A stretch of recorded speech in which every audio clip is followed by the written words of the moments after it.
Ahí está. Bueno, entonces vamos a recapitular un poquito lo que vimos la clase anterior. Lo que vimos la clase anterior es principalmente la ley de Gauss, que es la primera de las ecuaciones de Maxwell, que son las 4 ecuaciones que rigen el electromagnetismo clásico. Cuando, cuando abordamos la ley de Gauss, lo que vimos básicamente, habíamos ya obtenido el campo eléctrico generado por una partícula, una carga puntual en el origen, y habíamos visto que ese campo era radial. Entonces luego nos preguntábamos para un sistema de muchas cargas si había una manera, o por una distribución continua de cargas, si había una manera más fácil también de obtener el campo eléctrico. Entonces, lo que vimos fue una manera mucho más fácil de obtener el campo para ciertas configuraciones de carga con cierta simetría, tal que podíamos utilizar este teorema según el cual según el teorema, básicamente el teorema de Gauss, que dice que la divergencia del campo eléctrico, la integral de volumen de la divergencia del campo eléctrico en un determinado volumen cerrado por una superficie S, es igual al flujo de ese campo, en el caso, perdón, que es igual, claro, bien digo, el flujo de ese campo a través de esa superficie cerrada S. Entonces, ¿cómo nos servía? Bueno, tenemos que elegir una superficie tal que encierra una determinada cantidad de carga, porque la divergencia del campo eléctrico tiene que ver con la densidad de carga, y por lo tanto la integral de volumen de la divergencia de E tiene que ver con cuánta carga quedó almacenada dentro de la superficie en cuestión, pero además la superficie tenía que ser bien elegida de manera que o bien el campo, el módulo del campo sea constante a lo largo de toda la superficie,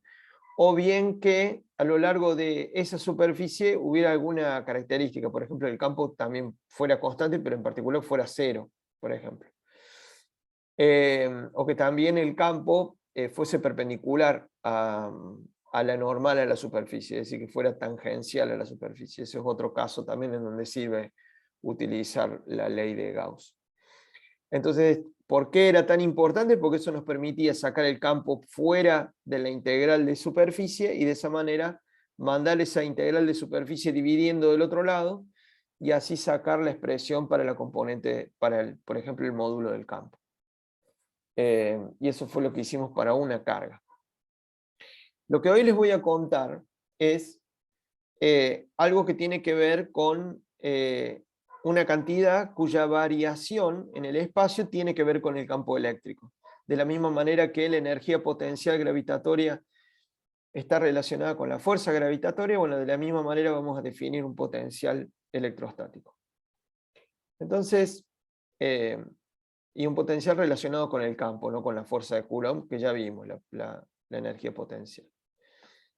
Entonces, partamos de un concepto ya bastante conocido, que es una integral de línea. Una integral a lo largo de un camino que vemos acá, desde un punto P1 hasta un punto P2. Entonces, ese camino lo recorremos de manera tal que tiene un diferencial de camino que viene dado por el vector ds, un vector diferencial. Entonces, lo que queremos integrar a lo largo de ese camino es una integral del campo eléctrico a lo largo de ese camino, lo cual, entre P1 y P2, lo cual implica hacer esta integral, básicamente. Es decir, para cada tramito de este diferencial de este camino, vamos multiplicando escalar el diferencial de camino, y vamos sumando todas esas contribuciones desde el punto P1 hasta el punto P2. Es algo que en análisis 2 seguramente ya lo han archivisto, digamos. Entonces, vamos a hacer esto para un determinado campo. Es decir, vamos a suponer que este campo, que va a ir acá adentro, proviene de una distribución de carga. Y vamos a suponer que ya conocemos ese campo. Entonces, conociendo el campo y conociendo el camino, y los puntos de inicio y de llegada, podemos calcular cuánto vale esa integral de línea. Entonces hagámoslo para el campo de una carga puntual, Q, que está en el origen. Entonces supongamos que aquí está nuestro sistema de coordenadas, en esta carguita Q, que no hay más nada que esa carga Q en el espacio. Como ya sabemos, el campo eléctrico que genera a su alrededor esta carga Q viene dado por esta expresión que pudimos sacar, entre otros métodos, por la ley de Gauss, y que es 1 sobre 4 pi epsilon 0 Q sobre R cuadrado, donde R es la distancia desde la carga hasta el punto en donde evaluamos el campo, por R versor en esféricas, perdón. Entonces es simplemente es un vector unitario que apunta en la dirección radial desde el centro. Te me frenan cualquier cosa, ¿sí? Bien. Ok, entonces vamos a tratar de hacer un camino que vaya desde un punto P1 hasta un punto P2. Y acá vamos a elegir este camino que está acá, el Path A, que dice acá que está tomado del libro de Berkeley, así que lo pueden encontrar ahí.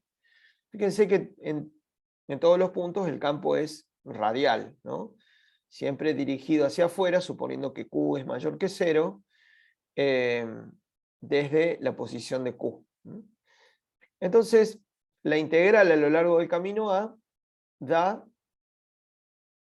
bueno, a lo largo del camino A, vamos a dividirlo en dos partes. En una parte que vemos acá en rojo, que es una parte radial, nos vamos desplazando radialmente hasta aquí, y luego continuamos a radio constante hasta que llegamos a P2. Es decir, vamos a ir desde R1, que es la distancia desde Q hasta P1, nos vamos a mover a lo largo de una dirección radial, es decir, donde el diferencial de camino es paralelo al campo eléctrico, y después, una vez que lleguemos a la distancia radial a la que está P2, nos vamos a mover por un arco a radio constante, es decir, con un diferencial de camino perpendicular al campo eléctrico a lo largo del trayecto este que está acá, hasta P2. Entonces, ¿qué pasa? En la primera porción va a ser esto más esto, más el arco. ¿Está bien? Entonces, a través de este camino podemos dividir la integral de camino entre estos dos tramos. Ahora bien, como ya dijimos, en el tramo 2, DS y E son perpendiculares todo a lo largo de este camino, este tramo 2, el tramo este azul. Entonces, si para cada diferencial tengo la ortogonalidad de estos dos vectores, me va a dar cada uno de esos términos infinitesimales, me va a dar 0. Entonces, todos sumados también me va a dar 0. Entonces, la segunda parte de esta integral, esta segunda parte, este segundo término, me va a quedar 0. Entonces, me queda simplemente que la integral de camino de E de ds es simplemente este tramo de aquí, el tramo azul, el tramo rojo, perdón. Disculpe, profesor, ¿puede repetir por qué daba 0 el tramo azul? Sí, cómo no. Fíjate que en el tramo azul, ¿lo ves bien el tramo azul? Ese tramo azul se hace a radio constante. Entonces, si vos pudieras, aquí está por debajo de la línea azul, podés ver la dirección del vector que indica el diferencial de camino. Ese diferencial de camino es perpendicular a la dirección radial, porque justamente me estoy moviendo. El camino se sitúa a lo largo de una esfera de radio R2. Es decir, me voy desplazando en ese camino en una dirección perpendicular a la radial. Y como el campo es radial, y como el campo en cada puntito de esta porción del trayecto es radial, mientras que el diferencial de camino es perpendicular a la dirección radial, uno sabe por el producto interno que el producto interno de dos vectores perpendiculares da 0. Entonces, para cada pedacito de toda esta integral, que yo tengo que multiplicar y sumarlo, sumar estos diferenciales, sumarlo, por eso es la integral. Si todo lo que sumo es 0, porque cada punto son perpendiculares estos dos vectores, por ende, ese segundo término es 0. Excelente, quedó muy claro. Muchas gracias. De Perdón, ¿te nada. puedo hacer una pregunta yo Sí, también? sí, decime. El rulito ese que hace ahí donde dice pad B, no lo Ah, estamos teniendo en cuenta, ¿no? todavía no, todavía no. Vamos a elegir primero el camino A. ¿Está bien? Ya vamos a ver Ok, qué pasa ok. ahí. Entonces, el resultado de esta integral no da el flujo, Mauro. Lo que da esto es una integral de línea. Acuérdate que ds acá, por si eso te llegó a pensar que era una integral de flujo, el ds acá es un elemento de camino. Es el que ustedes denominaban en todo caso DL, diferencial de camino. Es una integral de línea. Nada más que, bueno, lamentablemente aparece ds en el texto, por eso tomé ds, pero se mide en metros. Si tuviera una unidad ese ds, serían unidades de distancia. ¿Sí? Bueno, entonces, calculamos, entonces, en este tramo, en el tramo rojo, ds es igual a dr por r. Es decir, es un diferencial de la coordenada radial en la dirección radial, puesto que me voy desplazando radialmente. Entonces, la integral de E de ds entre P1 y P2 es simplemente la integral a lo largo de la dirección radial entre los puntos R1 y R2. R1 es la distancia hasta P1 y R2 es la distancia hasta P2, que es también esto, de esta expresión. Y esta expresión es simplemente E por ds, a ella lo tengo acá, lo tengo acá. Entonces cuando hago el producto interno de E por ds, me da esto. ¿Y eso qué es? Bueno, tengo simplemente la integral de S, tengo que sacar la primitiva de esta función, y la primitiva es menos 1 sobre 4pi epsilon 0 q sobre r, y lo evalúo en R2 menos la misma expresión en R1. Como hay un menos antes, me queda esta expresión con 1 sobre R1 menos 1 sobre R2. Fíjense que en este caso la integral da mayor que 0. ¿Por qué? Porque R1 es más chico que R2. Entonces acá esta resta es la resta de un número más grande menos un número más chico. Bueno, ahí tenemos la integral de camino. La integral de camino dio eso. Eso es la integral de camino de E a lo largo de este camino hasta P2. Entonces, lo cual es igual a integrar desde acá hasta acá, puesto que todo este tramo no contribuye con nada. Bueno, vamos a ver el camino B, del cual me preguntaron recién. Bueno, el camino B lo podemos separar en dos tramos. En un tramo que llega hasta el arco. Este camino B es un camino arbitrario, ¿no? Entonces, lo interesante es que va más allá de P2 y vuelve, ¿no? Entonces, a este lo vamos a separar también en dos tramos. El primer tramo va desde P1, haciendo un arco así cualquiera, hasta que cruzo la esfera que contiene a P2. Es decir, que está a una distancia R2. Entonces voy a ver cuánto vale la integral de línea a lo largo de este trayecto. Pero lo que pasa es que lo único que importa, como E es siempre radial, ds, ds ahora ya no es radial, sino que va a ir a lo largo de esta dirección. Pero producto escalar por E solamente va a ser sobrevivir la parte radial de ds. Con lo cual, la integral al final va a ser, desde acá hasta acá, va a ser la misma que obtuve recién por el tramo rojo. ¿Se entiende? ¿O voy muy rápido? ¿Me frenan si no se entiende? O sea, Ahora el que manda, no. ahora lo que manda es que es radial.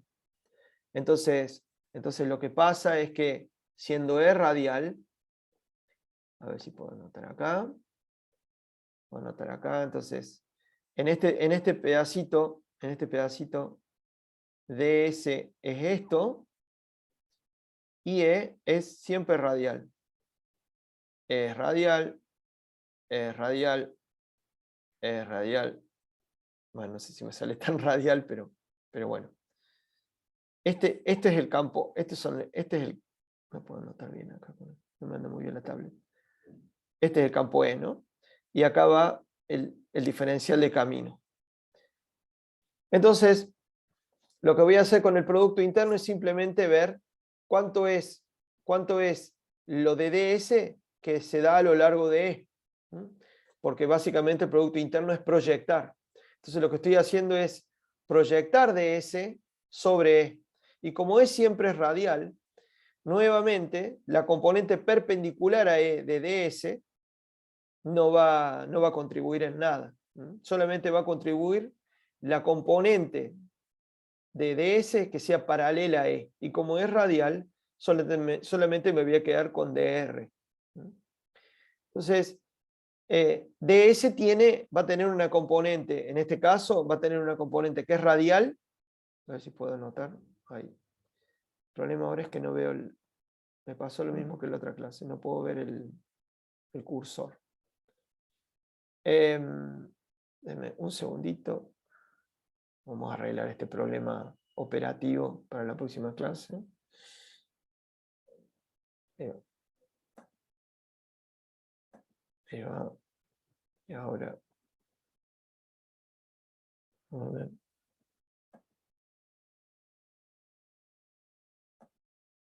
Ahí va.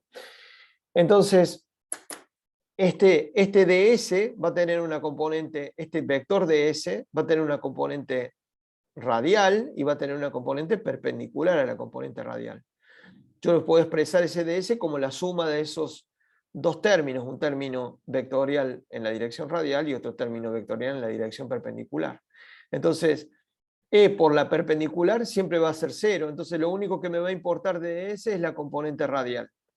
La componente radial de ds es dr, entonces vuelvo a tener la misma integral que antes. ¿Ahí se entendió un poquito mejor? Ahí E fuerza a Sí, se entendió mejor. ahí DE fuerza a ds a que sobreviva solo su componente a lo largo de la dirección de E. Entonces la integral vuelve a tener el mismo resultado. La integral a lo largo de este camino verde. Y de la misma manera, el lazo blanco no va a contribuir porque voy a tener, acá va a sobrevivir solamente la integral va a sobrevivir solamente por un lado va a sobrevivir la parte radial hasta acá y la parte radial hasta acá de vuelta.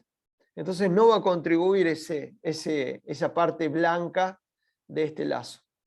Entonces, como no hay nada particular en esta curva, entonces la integral entre P1 y P2 de EDS, para el caso del campo de una carga puntual en el origen, no va a depender del camino, sino que de lo único que va a depender es del punto de origen y del punto de llegada. Y eso es una característica similar que tiene el campo al campo gravitatorio. Entonces, ¿qué quiere decir eso? Quiere decir que es un campo conservativo, básicamente.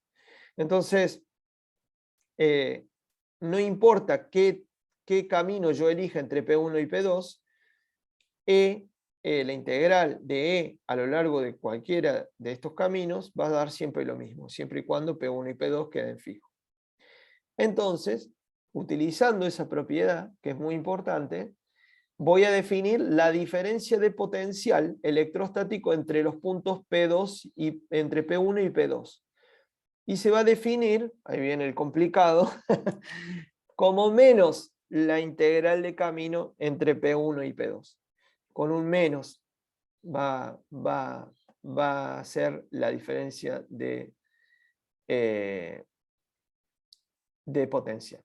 Me pregunta Mauro, ¿siempre da lo mismo sin importar si es constante o no? Siempre da lo mismo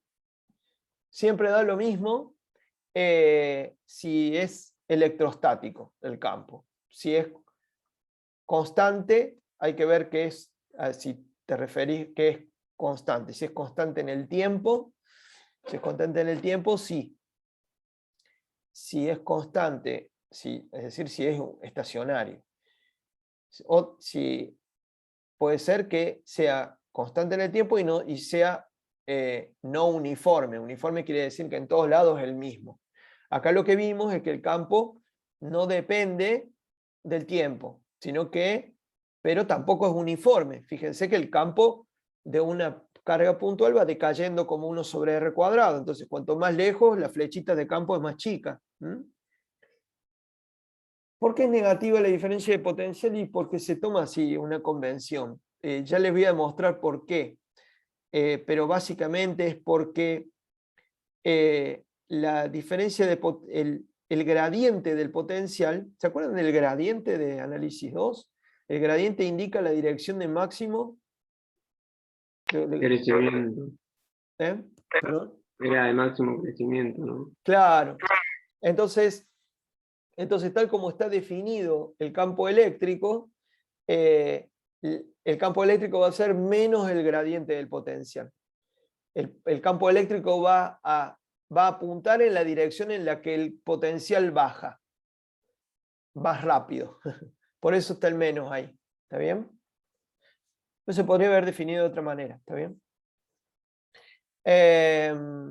Bien. Y en electrostática, mientras estemos con campos constantes en el tiempo, no va a depender del camino. Después vamos a ver cuando eso se cae, ya nuestro campo eléctrico no es conservativo. Pero por ahora está todo tranquilo. Y solamente va a depender del punto inicial y del final, no va a depender del camino. Bien.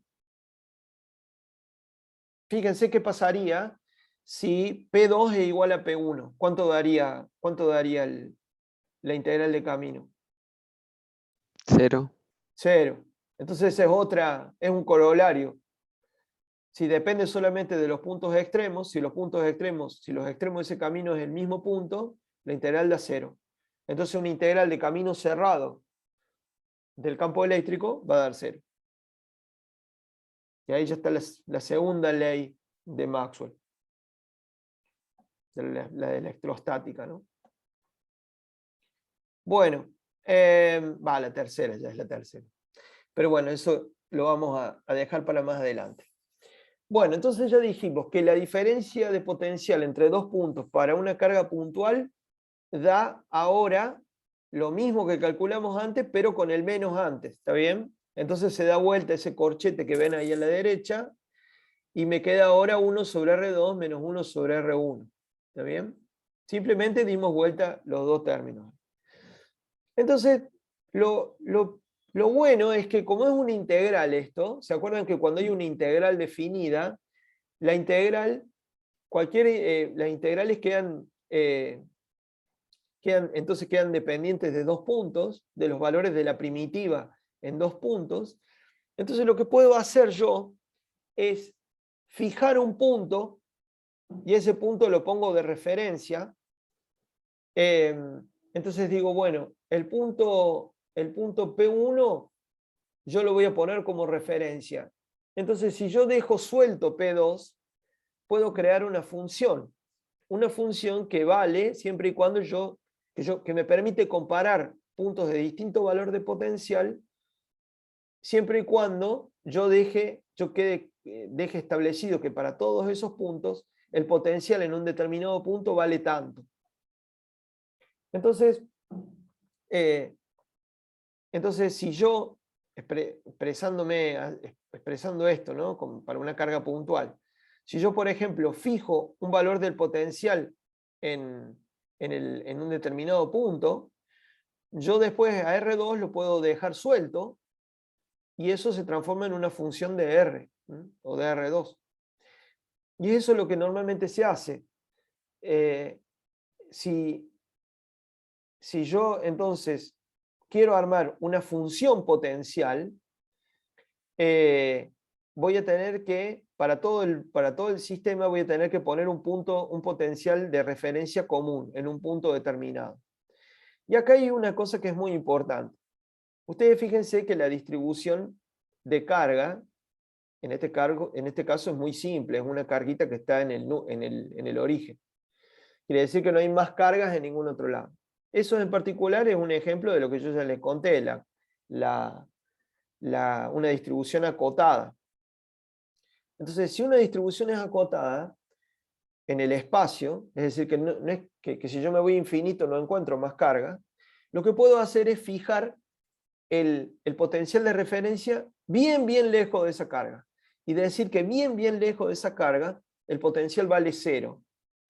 Para el caso de nuestra carguita, acá que está en el origen, yo puedo tomar ese punto bien lejano como R2, como R1 igual a infinito. Lo cual quiere decir, es un punto muy lejano respecto a la posición donde está la carga. Entonces, si yo en ese punto muy lejano digo que el potencial va a ser 0, y todo el espacio va a tener un determinado valor de potencial referido a ese valor en infinito. ¿Se entiende? ¿O estoy complicándola mucho? Avísenme. Creo que lo tengo, creo. Pero sí. El Perdón, potencial... no entiendo cómo que referido al punto en infinito. Bueno, vamos de vuelta. Fíjate que la diferencia de potencial entre dos puntos, Φ2,1, que yo calculé acá, depende de dónde está el punto 2 y dónde está el punto 1. ¿Está bien? ¿Hasta ahí? ¿Me seguís? Sí. Bueno, yo ahora lo que quiero hacer, pero lo que pasa es que yo no puedo comparar solamente diferencias de potencial entre pares de posiciones. Pero a mí lo que me interesa es poder, una vez que yo fijo, yo puedo ahora fijar para todo el espacio, referir todo el potencial de cualquier punto P2 lo puedo referir al punto P1 y dejar suelto P2. Entonces, si yo dejo fijo ahora P1, entonces el potencial entre cualquier punto P y el punto P1 va a ser esto, y yo voy a poder mover R2 por donde voy a poder hacer cambiar R2 y así ir tomando los potenciales en distintos puntos, todos referidos a P1. En particular, yo puedo elegir un P1 que a mí me convenga. Voy a elegir un P1 tal que bien lejos, que esté bien lejos de ese P1, y por lo tanto un punto bien lejano a qué distancia radial está de la carga. Una distancia muy grande, ¿no? Y decir que allá bien lejos el potencial vale 0. Entonces, si hago esas dos, si aplico esas dos condiciones para el punto P1, lo que me queda es que puedo definir para todo el espacio un valor del potencial que está referido al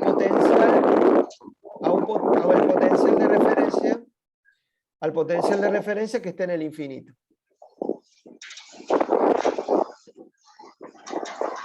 Ahí prendió el micrófono.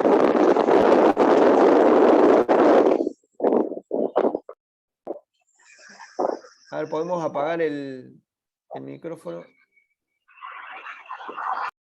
Ahí va. Entonces, bueno, eso es un poco lo que estábamos viendo. Ese valor de diferencia de potencial depende de dos puntos. Si dejamos uno de los puntos fijos, vamos a ir estableciendo valores de potencial referidos a ese punto fijo. En particular, ese punto fijo lo puedo poner si la distribución de cargas está acotada, es decir, si están ocupando un determinado espacio limitado en el espacio, yo puedo poner ese punto de referencia bien lejos, de manera que el potencial allá lejos vale 0. Bien. Y se entendió, Jorge. Bueno, me alegro. Entonces, para una carga puntual, es eso. Si yo pongo en el infinito potencial igual a 0, me queda definido el potencial para cualquier distancia R, tal que es Q sobre 4πε 0, 1 sobre R. Obviamente, si hago tender esta distancia R a infinito, es decir, me voy acercando hacia el punto de referencia del potencial que yo fijé para este problema, el phi de R va a tender a 0, porque esto se va a hacer 0. Bueno, a eso se refiere cuando decimos que el potencial queda definido a menos de una constante. Entonces, una vez que yo establezco el potencial de referencia, yo voy a definir todo el potencial de mi espacio referido a ese potencial de referencia. Entonces, ahora viene una pregunta. Se llama equipotencial al conjunto de puntos del espacio que tiene el mismo valor de la función potencial.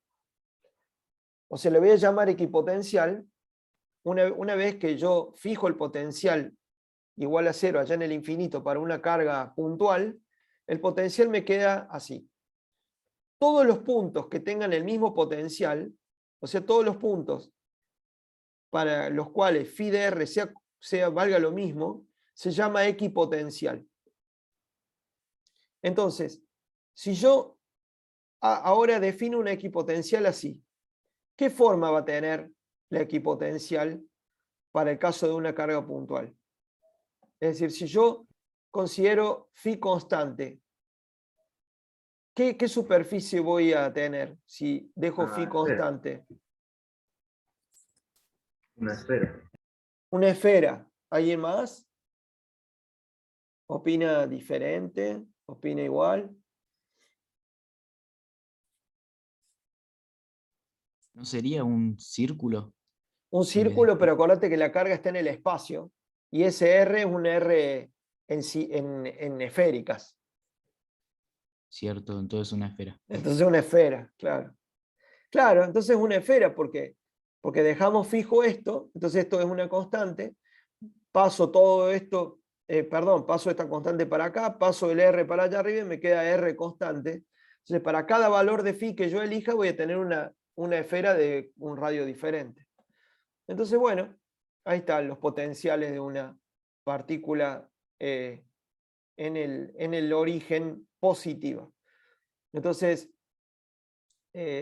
aquí se pueden ver distintos valores del potencial, y el potencial, y ahí vamos a la pregunta de Pía, es tal que va aumentando a medida que me acerco a la partícula, digamos, a la carga. Y va disminuyendo, y es positiva a medida que se va disminuyendo a medida que me voy alejando. ¿Por qué? Porque puse el 0 allá lejos. Y estas son las equipotenciales. Estas superficies esféricas son circulares porque las estamos viendo en 2D por las limitaciones, pero en realidad son esferas de distintos radios que tienen cada una un potencial diferente. Es como una curva de nivel, así le llaman en análisis 2, una curva de nivel. ¿Se acuerdan de las curvas de nivel? Las superficies paramétricas, las curvas de nivel. Sí, sí. Cuando querían sacar la normal a una curva de nivel, ¿qué ¿Cómo hacían? Una curva de nivel, ¿se acuerdan? Tenía una ecuación implícita. Entonces, una ecuación implícita, si ustedes tomaban el gradiente de esa ecuación implícita, les daba el gradiente, si tomaban el gradiente, les daba la normal. Entonces, bueno, algo parecido va a pasar acá. El campo va a ser normal, el campo eléctrico va a ser normal a los equipotenciales, ¿no? Al menos en este caso. Vamos a ver casos en que no es así, pero en este caso sí. Ok. Bueno, entonces ahí está la relación entre un potencial, entre el potencial y el campo. El campo tiene que ver con el gradiente del potencial. Entonces, básicamente, acá recordamos que era una superficie potencial fxy en función de y en función de x. Entonces, si esta es una f, acá lo extendí yo a z, ¿no? Pero puede ser fxy, esta que vemos acá. El vector gradiente de f nos da la dirección de mayor crecimiento de la función f en el punto x, y, z. Acuérdense que acá no es la ecuación, no es una curva de nivel, sino una función, ¿no? Para que no se confundan, la dirección del gradiente nos da, la dirección del gradiente es simplemente el vector cuya componente x es la derivada de f respecto de x, cuya componente y es la derivada de f respecto de y, y cuya componente z es la derivada de f respecto de z. Entonces ahí nosotros sacamos la dirección de máximo crecimiento de esa función. En este caso, fíjense que acá hay un máximo. Entonces el gradiente lo que nos dice es, el máximo está para aquel lado. Y esa flecha que nos indica para dónde está el máximo, eso es el gradiente de la función. Visto desde arriba, acá vamos a ver la dirección del gradiente, para qué lado va, y cómo el gradiente apunta siempre en la dirección del máximo, que es este punto que está acá, visto desde arriba.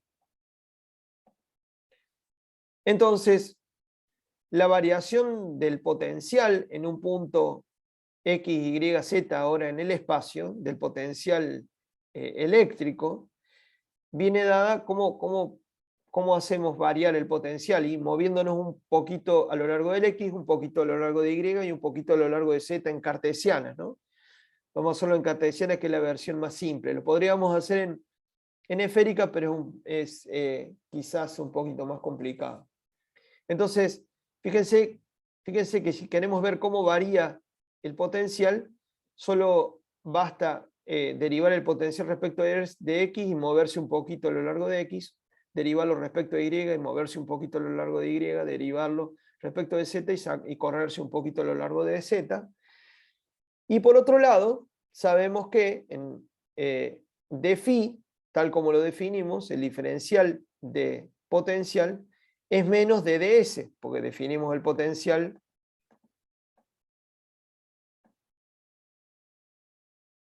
así. Entonces el diferencial de potencial es menos e ds, donde ds es el diferencial de camino.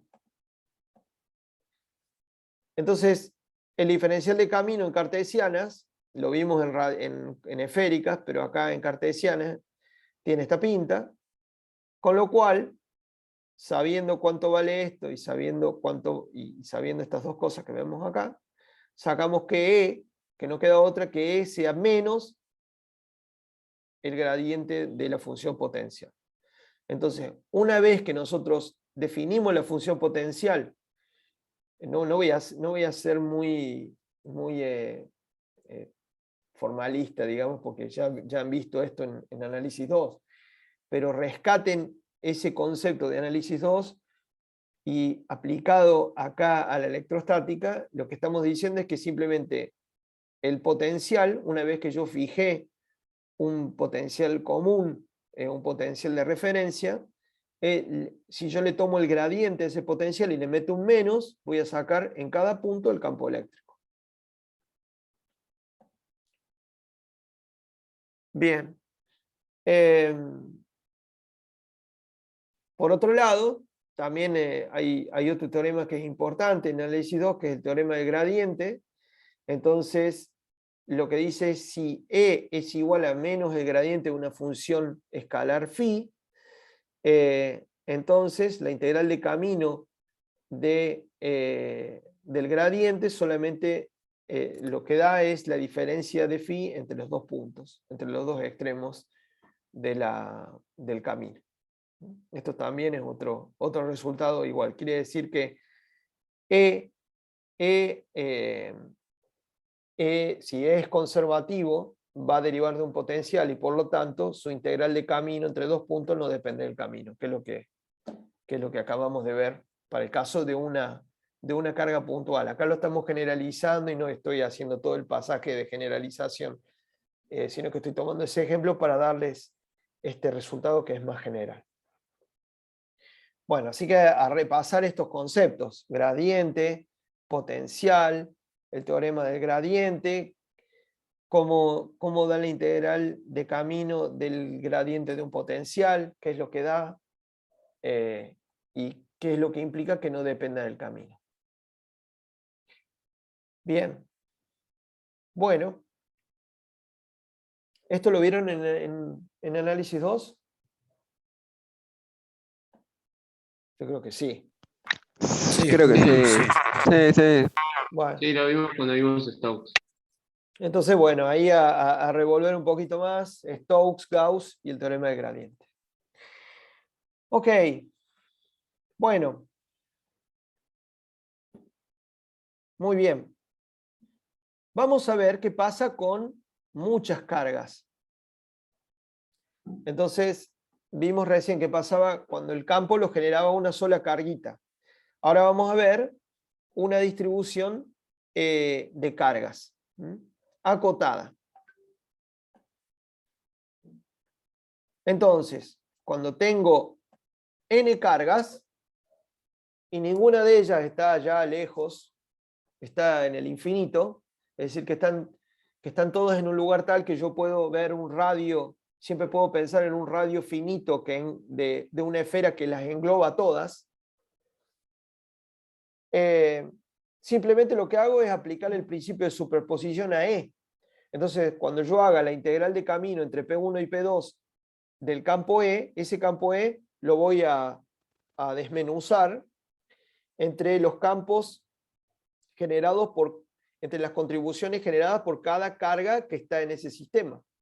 Entonces el campo E va a ser la superposición en un determinado punto sobre el camino del campo que generó la carga 1, más el campo que generó la carga 2, más el que generó la carga 3, etcétera, hasta la carga n.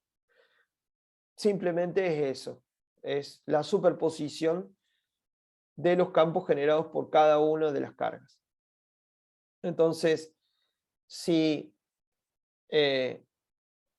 ¿cómo da eso? Bueno, si yo ahora hago las integrales por separado para el campo de cada carga, lo puedo hacer también centrándome en cada una de las carguitas para hacer las integrales.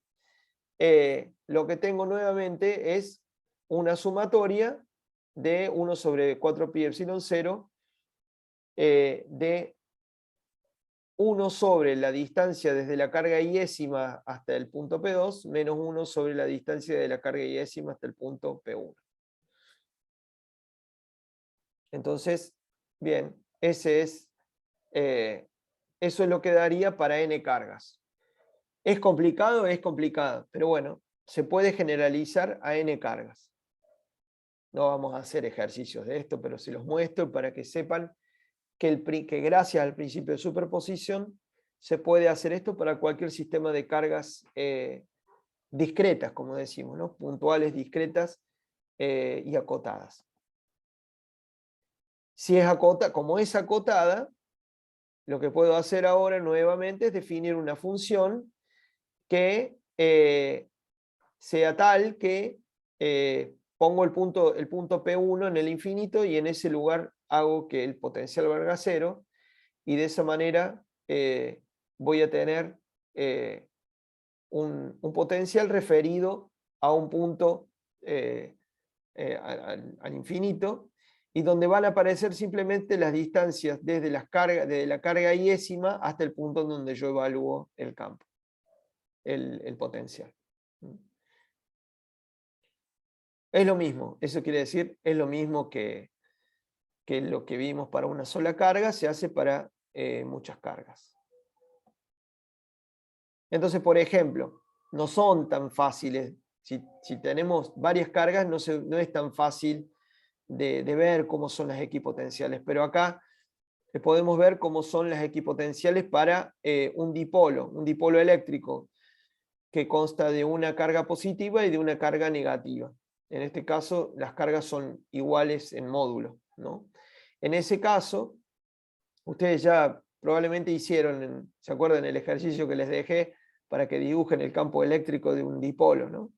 Bueno, fíjense, acá está el campo eléctrico de un dipolo, las líneas de campo de un dipolo que salen de la carga positiva y se meten en la carga negativa, y cuáles son las formas de las equipotenciales en un dipolo, y cómo son las equipotenciales cuando las dos cargas son positivas e iguales. Y de la misma manera el potencial decrece con la distancia, de tal manera que en el infinito el potencial da 0.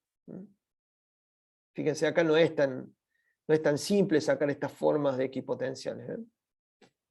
Y acá tampoco, fíjense que no son perfectas esferas, porque justamente las líneas, a medida que nos apartamos de cada una de las cargas, dejan de ser estrictamente radiales, como sucedía cuando había una sola carga aislada.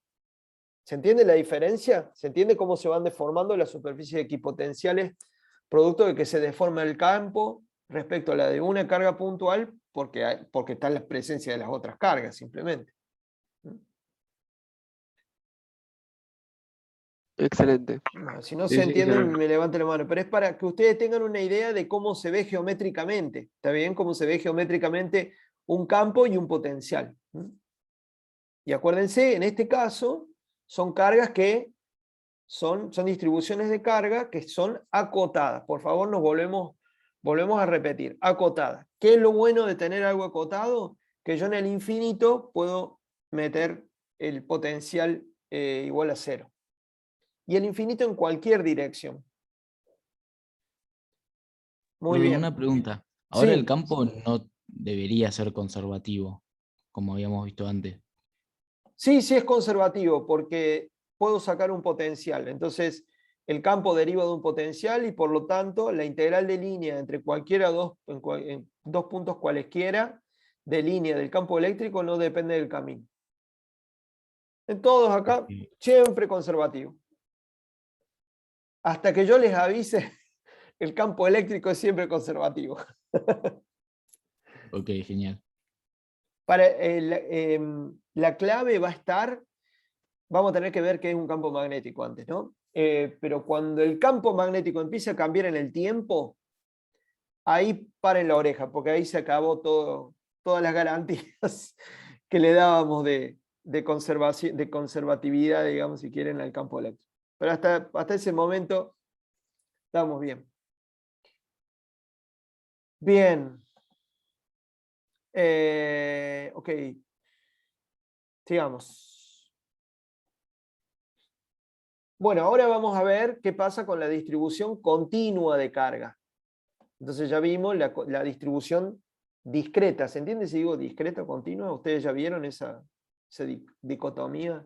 Lo discreto es lo que se puede contar, ¿no? Que son estas carguitas puntuales. Lo continuo es lo que no se puede contar porque es denso, ¿no? Como la recta numérica, ¿no? De los números reales, que son densos. Siempre entre dos números racionales en particular hay un número racional en el medio. Bueno, ya tienen densidad esos números. Bueno, me refiero a eso, ¿no? A esa dicotomía entre cosas contables y que no se pueden contar. Entonces, vamos a ver ahora una distribución en donde tenemos una densidad de carga. Va a aparecer la ρ. Ya vimos qué pasa con las QI, con las carguitas puntuales distribuidas. Vamos a ver qué pasa con el ρ. Si la distribución de carga es acotada en el espacio, de vuelta, y conviene poner el potencial de referencia muy lejos de esa distribución de carga y con valor 0. Entonces, vamos a hacer el mismo planteo respecto, para obtener la función potencial, ¿cómo es? Refiriéndola, bien digo, refiriéndola al infinito. Bueno, entonces volvemos al mismo esquema que vimos antes, pero para el campo eléctrico. ¿Se acuerdan? Perdón, el mismo que vimos para el campo eléctrico, pero ahora para el potencial. Entonces, consideramos, acá está la nubecita, una nubecita donde hay carga. En esa nubecita hay pedacitos de carga, diferenciales de carga, y lo que voy a ver es cuánto vale la función potencial en este punto. Pero para eso, lo que digo es, bueno, básicamente es la carga, y acá poner la distancia entre este pedacito de carga y este lugar en donde evalúo el potencial. Entonces, ¿cómo va a ser el diferencial de potencial? Ya si quieren es como si yo ya tomara el potencial en el infinito igual a 0, ¿no? Entonces, ¿cómo va a quedar? Con 1 sobre 4 pi epsilon 0, y la distancia, si yo me centro acá, sería, si yo pongo acá mi centro de coordenadas, sería R, ¿no? De la misma manera que vimos para una carga puntual. Pero como no estoy centrado ahí, lo pongo, como no estoy centrado ahí, tengo que poner la distancia. ¿Y cómo es la distancia entre estos dos puntos? Es la raíz cuadrada de la resta de la componente x al cuadrado, más la resta de la componente y al cuadrado, más la resta de la componente z al cuadrado. Hay una pregunta de Mauro. ¿Tanto E como Phi tiene unidades de voltios? Phi tiene unidades de voltios. Phi es lo que medimos en voltios. Entonces, E, ¿qué unidades va a tener? Si es el gradiente, tiene que ver con el gradiente. Volt por metro. Volt por metro. Entonces, volt por metro va a tener el campo E y voltios va a tener el potencial. ¿Está bien? Ok. Bien, estamos haciendo lo mismo para un diferencial de carga que lo que haríamos para una carga puntual, ¿no? Con potencial 0 en el infinito. Entonces, la función potencial, ya asumiendo que el potencial es 0 en el infinito, es la integral de los dq, de todos los dq que forman parte de esta nubecita. Entonces tengo que integrar sobre todo el volumen, tengo que integrar sobre todo ese volumen para sacar el potencial. Entonces esta integral es una integral, si quieren, una integral triple, si quieren, porque estoy moviéndome sobre todos los puntos de esta nube de carga. Fuera de esa nube, esta nube la puedo nuevamente englobar dentro de una esfera de radio finito. Por eso, gracias a eso, tengo una distribución acotada y por eso puedo fijar el potencial igual a 0 en el infinito. ¿Se entendió? Bueno. Sí. Excelente. Bueno, genial. Vamos a parar acá un ratito. Genial, porque ya son las 6. Así que dentro de 10 minutos nos volvemos a ver. Y ahí vamos a aplicar esto a un caso bien particular para ver cómo se calcula esa integral. Y desmitificar un poco esa integral que a priori parece asustar un poco, ¿no? Pero bueno, vamos a ver cómo se calcula para una distribución de carga determinada y ver que se puede calcular el potencial. Así que bueno, nos vemos 6 y 10 de vuelta y seguimos.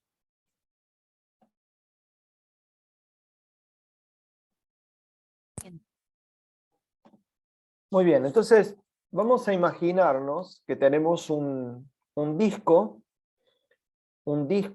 infinitamente delgado de radio A, que está cargado uniformemente. Es decir, ese disco tiene una densidad de carga superficial que es constante. Es decir, en cada lugar que yo me fijo tengo siempre la misma cantidad de carga por unidad de área. Entonces, vamos a calcular, fíjense, es una distribución ya acotada. Es decir, hay una esfera de al menos un radio igual a A, dentro de la cual entra toda la distribución de carga. Entonces, vamos a poder definir el cero de nuestro potencial en el infinito. Pero bueno, tiene una forma que no es una forma esférica, no es una esfera rellena, no es una carga puntual. Entonces vamos a calcular el potencial, la función potencial, habiendo colocado el cero del potencial ya a grandes distancias, en el infinito. Vamos a ver esa función potencial, pero a lo largo del eje de simetría, siendo el eje de simetría en el sistema cartesiano que hemos colocado acá, en donde el origen del sistema está en el centro del disco, siendo el eje de simetría el eje Y. Entonces el disco está contenido sobre el plano XZ, y el eje de simetría de este disco va a ser el eje Y. ¿Está bien? Entonces vamos a ver cómo varía el potencial a lo largo del eje Y, no más. Vamos a ir por ese lado porque las cuentas se van a simplificar notablemente a lo largo de esa dirección, a lo largo de esa línea. Entonces, bueno, vamos a hacer los prolegómenos del cálculo. Entonces, integrar sobre toda la distribución de carga va a ser integrar sobre la superficie del disco. No va a ser una integral de 3 componentes con el diferencial de volumen, sino que va a ser, porque es infinitamente delgado el disco. Entonces solamente vamos a integrarlo a lo largo de ese disco, y a lo largo y a lo ancho de ese disco. Entonces, el diferencial de carga en un determinado diferencial de área del disco va a ser dq, lo vamos a indicar como dq, y eso va a ser igual a sigma, que es la densidad de carga, por el diferencial de área en cuestión. ¿Y qué sistema de coordenadas vamos a usar? Si bien acá aparece el sistema de coordenadas cartesiano, lo que vamos a usar es el sistema de coordenadas cilíndrico, tomando el eje de simetría, que usualmente se lo asocia al eje Z en el cilíndrico. El eje de simetría ahora va a ser el eje Y. Entonces, el cilíndrico va a tener, por un lado vamos a tener el ángulo azimutal, que no nos va a importar porque todo lo que obtengamos lo que obtengamos a lo largo de este eje no va a tener, no va a depender de la coordenada esa azimutal, de ese ángulo azimutal. Y además la dirección radial en la dirección perpendicular al eje de simetría, que es la dirección radial en cilíndricas, ¿no? Entonces, habiendo integrado, puesto que nos vamos a centrar en este eje de simetría, ya sabemos que el potencial no va a depender de este ángulo azimutal. Entonces, ya directamente el diferencial de área va a ser el diferencial de área habiendo integrado ya en ángulo azimutal. Por eso es 2πs, es decir, el largo de esta circunferencia, por diferencial de S. S es la coordenada radial en el sistema cilíndrico. Entonces el diferencial de área es un anillito infinitamente, que tiene un espesor infinitesimal, un grosor infinitesimal, a un determinado radio S. Entonces esa área por sigma da dq. Entonces todo este pedacito de carga va a ser dq.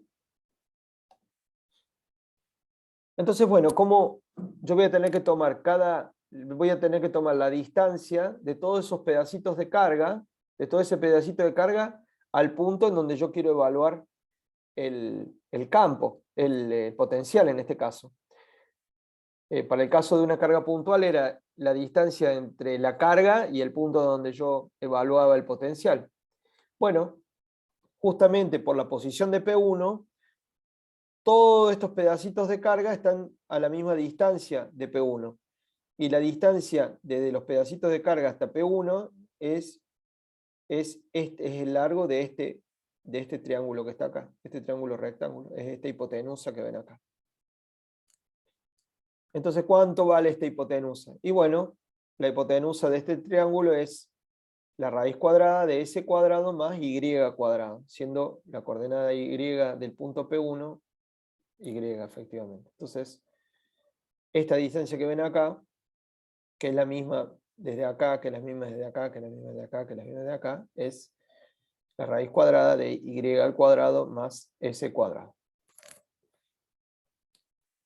Entonces, ya habiendo puesto el cero de potencial en el infinito, el potencial a la altura de P1 es 1 sobre 4 pi epsilon 0 de Q sobre la distancia. Y la distancia es I cuadrado más S cuadrado raíz cuadrada de eso. Hay que escribir solamente dq.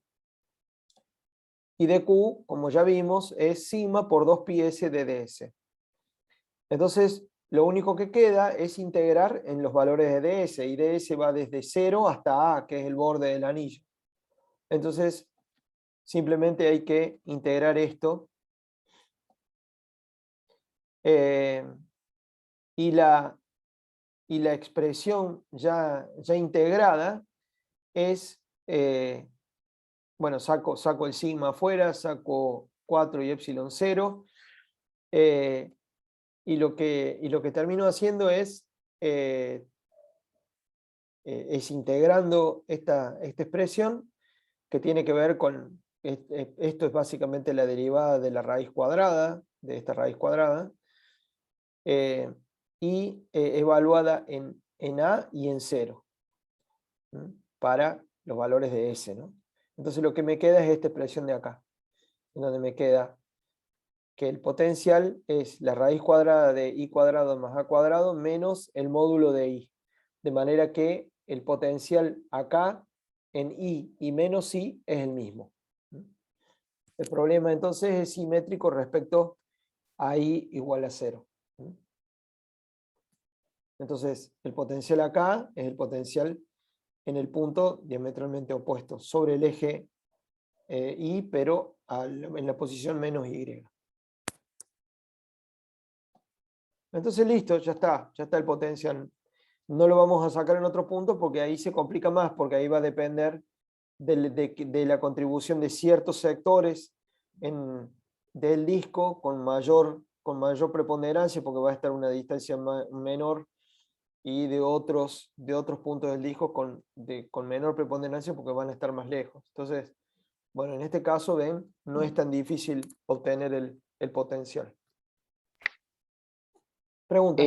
Una consulta, profe. Sí. Este potencial entonces solo depende de la posición de la partícula tipo, sería para una partícula ubicada en el eje Y, ¿no? Sí, no es una partícula, acá es un punto. Un punto, perdón. Entonces, es como si vos hicieras ahora un mapa del potencial, una vez que fijaste, acordate que hay una cosa ahí importante, que estás refiriendo todos los valores de potencial, lo estás refiriendo a un potencial que, en el infinito que vale 0. ¿Por qué lo hiciste eso? Porque el disco no se extiende hasta el infinito, sino que tiene una dimensión finita, tiene un radio A finito. ¿Mm? Sí, decime.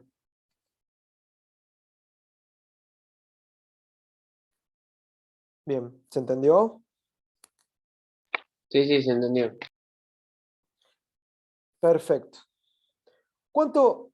A ver, si ustedes quisieran ahora calcular cuánta es la carga total que tiene ese disco, ¿se animan a hacer la cuenta?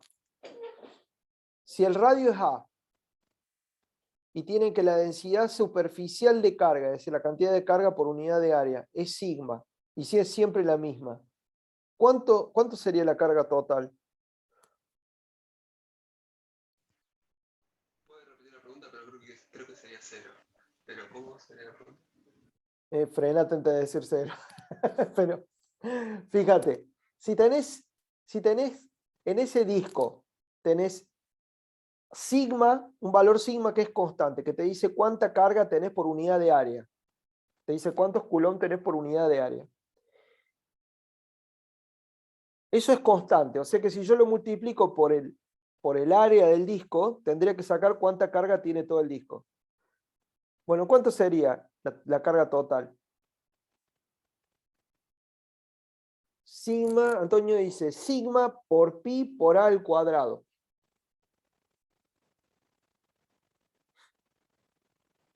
Concuerdo. ¿Alguien confirma o disiente?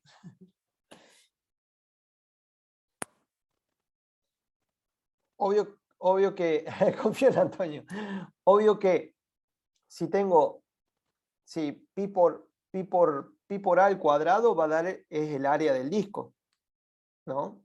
Pi por a al cuadrado es el área del disco. Entonces, si yo multiplico esa área, que va a estar en metros cuadrados, multiplico esa área por la cantidad de carga por unidad de área, que es siempre la misma, entonces, efectivamente, la cantidad total de carga que va a tener ese disco es sigma, que es la cantidad de carga por unidad de área, por el área del disco. ¿Está bien? ¿Se entendió la cuenta? Bueno, acuérdense de ese valor. Porque ya en lo que viene va a ser súper interesante ver algo y les va a servir esa cuentita. ¿Se entendió? ¿Cuánta carga hay ahí? No. Sí. Vamos, para los que no entendieron, voy de vuelta.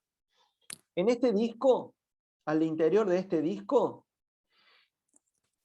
hay carga. La carga está distribuida de tal manera que en cualquier punto de este disco tengo siempre la misma cantidad de carga por unidad de área. Este disco, imagínense que es bien finito, o sea que lo que importa de este disco es el área. Entonces, en cada puntito del disco yo encuentro tanta carga por unidad de área. Acá encuentro sigma por unidad de área, acá encuentro sigma carga coulomb por unidad de área. En todos los lados, en todos los puntos de este disco, siempre hay la misma cantidad de carga por unidad de área. No es que hay grumos de carga, no es que hay más carga en alguna parte del disco. En todo el disco siempre es lo mismo. Eso quiere Una densidad decir uniforme sería. una densidad uniforme, efectivamente. Entonces, si yo simplemente multiplico esa densidad por el área del disco, voy a tener cuánta carga en total tiene el disco. Entonces, como el disco tiene un radio A, y pi por a al cuadrado es el área del disco, entonces sigma, que es la densidad superficial, multiplicado por el área del disco, va a ser la carga total. Entonces, sigma por pi por a al cuadrado va a estar medido en coulombs y va a ser cuánta carga total tengo en el disco. Bueno, acuérdense, ahora les pido que recuerden ese valor sigma por pi por a cuadrado, ¿sí? Manténganla ahí porque vamos a volver a ese tema. Ahora en un ratito nomás. Vamos a ver entonces momentos de una distribución de carga y esto es súper interesante. Sí. Ahora Antonio, por ahora Antonio paga bien. Bien, genial. Vamos a ver algo que es súper interesante para estudiar el potencial que generan una molécula en donde hay un elemento que, por ejemplo, es un poquito más electronegativo y otro extremo de la molécula es más electropositiva. Entonces, vamos a ver qué es lo que sucede con esas moléculas que a priori son complejas y lo que desde el punto de vista electrostático, entonces lo que me interesa es ver qué forma tiene el potencial cuando veo el potencial desde lejos. Cuando me voy muy lejos sin irme a cero, obvio. Pero cuando la veo de lejos a la molécula, con sus cargas ahí, si la veo de lejos, cuál es la característica vista de lejos, es decir, sin ver los detalles que vería ser cerca de la molécula en cuanto al potencial. Entonces, para eso voy a discriminar los términos que forman parte del potencial en términos de distinta escala. Entonces va a haber un término que va a ser el más importante y otros términos que van a tener órdenes más pequeños, que cuando yo mire la distribución desde lejos no me van a importar y solamente va a importar el primero de esos términos. Vamos a ver de qué manera podemos discriminar los términos del potencial en función de a qué distancia miro la distribución de carga.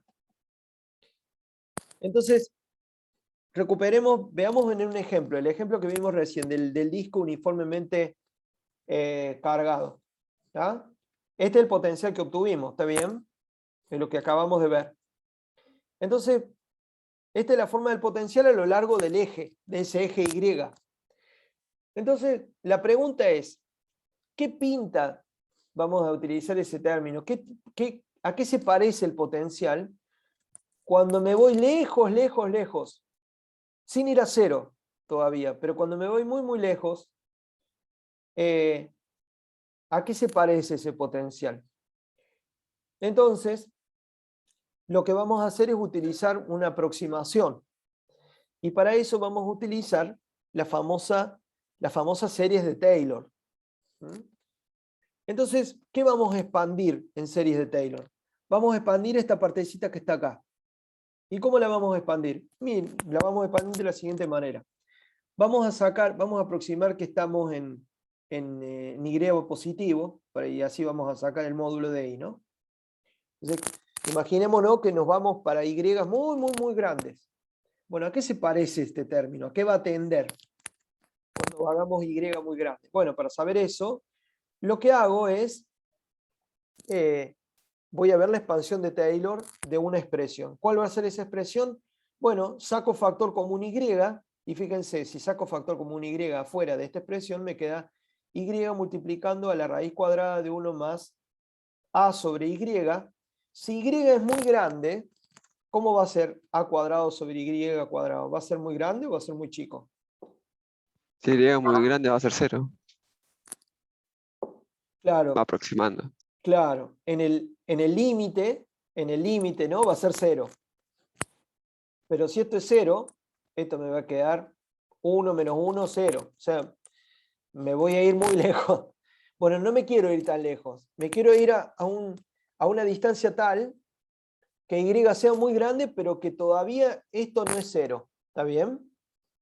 Entonces, obviamente que va a ser 0 porque ya puse la condición de que el potencial en el infinito tiene que ser 0. O sea que si me da 0 en el infinito, hay que respirar porque se recuperan las condiciones que puse en el infinito. Pero a mí me interesa, digamos, con I muy grande, mucho más grande que A, pero no infinito. Entonces, como dice Luca muy bien, A cuadrado sobre Y cuadrado va a ser chiquito. No 0, chiquito. Entonces, hay una manera de expandir esta expresión en serie de Taylor, en particular la expresión raíz de 1 más epsilon al cuadrado, o normalmente le dicen epsilon, cuando epsilon es muy pequeño. Es un número mucho más chico que 1. ¿Y cómo es esa expresión? Ustedes lo pueden ver en cualquier tabla, en cualquier sitio. La expresión para la serie de Taylor de esto es, de esto, ¿no? De esta parte, sin el menos 1, es 1 más 1 medio A cuadrado sobre Y cuadrado más y sigue la serie. La serie de Taylor, acuérdense, tiene infinitos términos. ¿Está bien? A mí me interesa agarrar los dos primeros términos. ¿Está bien? Entonces, fíjense, ¿qué pasa con los dos primeros términos? Si yo tomo solamente estos dos primeros términos y me olvido del resto porque son mucho más chiquitos, ¿por qué son mucho más chiquitos? Porque son potencias más grandes de A sobre Y. Ustedes saben que 0,1 al cubo es más chico que 0,1 al cuadrado, ¿no? ¿Saben, no? ¿Se acuerdan de eso, no? Sí, sí. Entonces, si yo voy elevando A sobre Y a números cada vez más grandes, y eso es lo que pasa con la serie de Taylor, los exponentes van cada vez más grandes, este es el más chico, los términos que siguen de la serie van a ser cada vez más chicos. Entonces me quedo con el segundo, perdón. El primero es este, que no depende de A sobre Y. El segundo. Entonces, ¿qué? Si yo corto ahí, trunco ahí, no me importa el resto. Acá tengo 1 más esto menos 1. Entonces, 1 menos 1, 0, y me sobrevive este término de acá. Entonces, para Y grandes, ¿por qué quedó Y? Porque multiplicó esta Y, ¿no? Entonces, para Y grandes, este término se parece mucho a este, digamos. Bueno, entonces, ¿cómo queda el potencial? Si yo ahora, en vez de esto, lo reemplazo por esto. Entonces, el potencial queda igual a, fíjense, A cuadrado sigma sobre 4 es epsilon 0 y. O lo que es lo mismo, A cuadrado por pi por sigma, que es lo que acabamos de calcular, dividido 4pi epsilon 0 y. Y eso entonces toda la carga, es como si tuviera toda la carga del disco, dividido 4pi epsilon 0, y en vez de R, como vería yo por una carga puntual, es Y.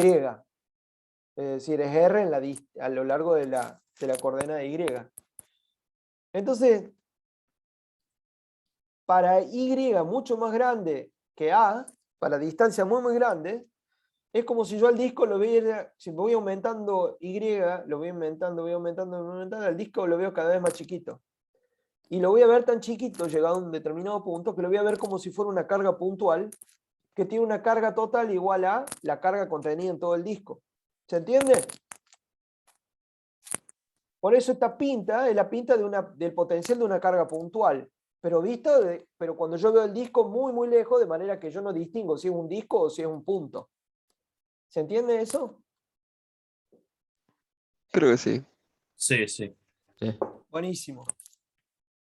Entonces, ¿qué hice yo? Lo que hice fue, bueno, yo me voy a... ¿Cómo se ve desde lejos el potencial? Y desde lejos ese disco no se ve como un disco, se ve como un punto. Entonces, si estoy muy lejos, es como si ese disco fuera una carga puntual. Al potencial de una carga puntual ya lo archiconozco. Entonces, puedo decir que, visto desde lejos, parece una carga puntual. Ahora bien, no todas las distribuciones de carga son tales que hay una carga total distinta de cero. Porque acá podría, si el disco tuviera mitad cargado con carga positiva y la otra mitad con carga negativa, y se compensaran las dos cargas, vería carga cero en el infinito, entonces, o muy, muy lejos. Entonces hay que tener cuidado que hay algunas distribuciones de carga que no tengo que ver solamente el segundo término en la expansión de Taylor, sino que tengo que tomar el primer término que no se anule. Entonces tengo que tener mucho cuidado cómo hago la aproximación. Entonces, ¿para qué me sirve esto? Para ver el potencial eléctrico de una molécula. Entonces, una molécula, un átomo también, consta de cargas en disposiciones así complejas, pueden ser muy, muy complejas, en volúmenes del orden de 10 a la menos 24 centímetros, más o menos. Entonces, si yo veo el potencial de una molécula o de un átomo desde lejos, a grandes distancias de ellas, ¿cuál es el término más importante de su potencial? Si yo lo pudiera desmenuzar en contribuciones de Taylor, podemos decir de Taylor entre comillas, ¿cuál sería la más importante viéndola desde lejos? Y bueno, esos se llaman momentos de la distribución del potencial. Entonces vamos a hacer un planteo teórico de esto para ver bien cómo calcular, cómo decir, bueno, voy a empezar a aproximar el potencial viéndolo de lejos y me voy a quedar con el primer término que no se anule. Porque puede ser que algunos términos en esa expansión de Taylor se me anulen y no pueda ver bien cuál es el término más importante del potencial visto desde lejos. Entonces, vamos a un planteo bien teórico. Agarramos de vuelta la nube de carga y decimos, bueno, yo me voy a fijar en un pedacito de carga, como siempre, el diferencial de carga, ρ por dB. Acá no es un disco, lo planteo en general, ¿no? Como si fuera una distribución volumétrica. Pero lo que hicimos recién para el disco es integrar sigma en el área, ¿no? Igual, ρ por dB es lo mismo que es lo mismo que sigma por dA es el dQ, el diferencial de carga. Y digo, bueno, yo me voy a fijar en un punto A de coordenadas x, y, z, el potencial es acotada, de vuelta, acuérdense chicos y chicas, es acotado, entonces eso quiere decir que puedo poner el potencial igual a 0 en el infinito, es muy importante eso, y me voy a fijar en cómo es el campo, cómo es el potencial a una distancia R muy grande respecto al tamaño de la nube, digamos, de carga. Y que R también es, por ende, es exterior a esta distribución de carga. Entonces, bueno, vuelvo a definir como antes, cómo es el potencial, donde en vez de, ¿se acuerdan que había una raíz cuadrada? Bueno, ahora pongo R, una distancia R. Pero esa R voy a tener mucho cuidado, ahora vamos a analizarla bien a esa R. Entonces, vamos a expresar R, esto que es la distancia entre este diferencial de carga y el punto en donde miro el potencial, lo vamos a expresar en función de R', que es desde un sistema de coordenadas la posición de la distribución del diferencial de carga, y de este R, que es la distancia desde el centro, desde el origen del sistema de coordenadas hasta el punto donde estoy viendo el potencial. Es decir, refiero R al sistema de coordenadas este que tengo acá, que es arbitrario, por eso lo pongo ahí en cualquier lugar, ¿no? Pero esto que voy a obtener es general. En particular, el ángulo θ, este es muy importante porque queda definido este triángulo, ¿ven? Este triangulito que está acá. El ángulo θ este es súper importante. Entonces, R cuadrado, ¿se acuerdan del teorema del coseno?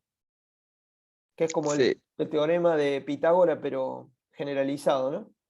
Refresquenlo, Sí, sí. refresquenlo también. Bueno, por el teorema del coseno, para un triángulo que no es rectángulo, entonces tienen esta relación entre R y R chica y R chica prima.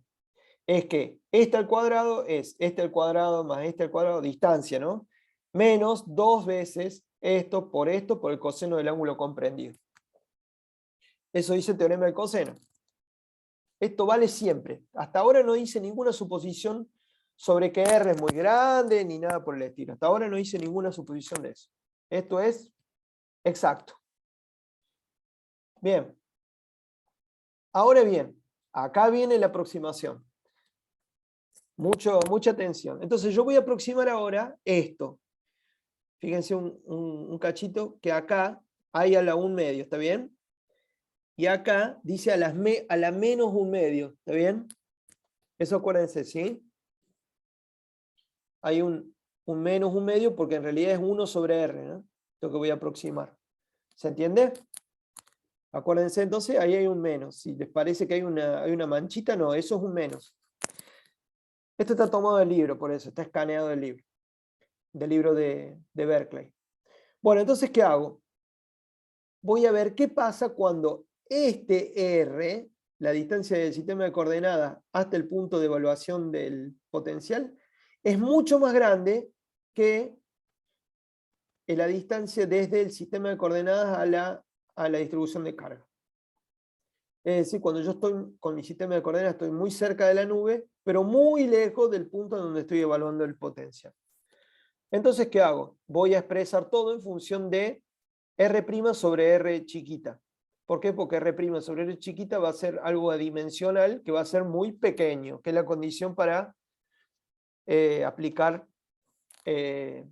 Taylor. Entonces saco factor común 1 sobre R. Esto es cuenta, chicos, pero es para mostrarle a dónde vamos a llegar. No se lo tienen que saber de memoria, pero tienen que saber bien a dónde vamos a llegar y qué significa eso. ¿Está bien? Entonces sacamos 1 sobre R y nos queda factor común de 1 más R cuadrado sobre R cuadrado menos 2R' sobre R coseno de tita. Todo eso sumado con 1 a la menos 1/2. Perfecto. Vamos a hacer el desarrollo de Taylor de esto, perdón, para R' sobre R mucho menor que 1. En particular, esto es muy pequeño. Entonces voy a suponer que esto es delta. Entonces, si esto es delta, esto es muy chiquito. Si esto es delta, entonces 1 más delta a la menos 1/2, eso es lo que dice Taylor, se aproxima así. De la misma manera que aproximamos antes. 1 menos 1/2 de delta más 3/8 de delta al cuadrado, etc. Esta es la expansión en Taylor. Esta es la expansión en Taylor de esta expresión para delta muy chiquito. ¿Qué es delta en este caso? Esto que está acá dentro del paréntesis. Bueno, nuevamente, no se pierdan, esto es para saber cómo llegar, ¿está bien? Ok. Entonces, ¿cómo va a quedar 1 sobre R? Fíjense que, ¿por qué nos interesa 1 sobre R? Porque esta integral ya la sabemos hacer. Lo que nos interesa es ver 1 sobre R, cómo varía con la distancia. Y para grandes distancias, entre la distribución de carga y el punto donde evaluamos el potencial, aproximamos 1 sobre R. Entonces 1 sobre R queda esta cosa bastante fea. Bastante fea. Pero bueno, es así lo que nos toca. Entonces nos queda 1 sobre R y la expansión en Taylor. La expansión en Taylor es 1 más R' sobre R coseno de tita más R' sobre R al cuadrado por 3 coseno de tita al cuadrado menos 1, más términos que son muy, muy pequeños. Estos términos son más grandes dentro de todo lo que es pequeño, ¿no? Estos son los términos más grandes, estos son los términos más chicos. Por eso pongo esto, ¿no? Entonces, ¿cómo queda al final el potencial? ¿Cómo queda este precio para el potencial?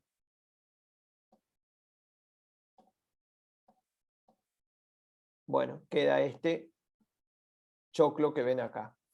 Así, porque es un choclo, sí. Pero fíjense que porque acá hay distintos, fíjense que salió factor común R, 1 sobre R, ¿no? Pero ese 1 sobre R no forma parte de la integral, porque es el lugar en donde yo observo el potencial.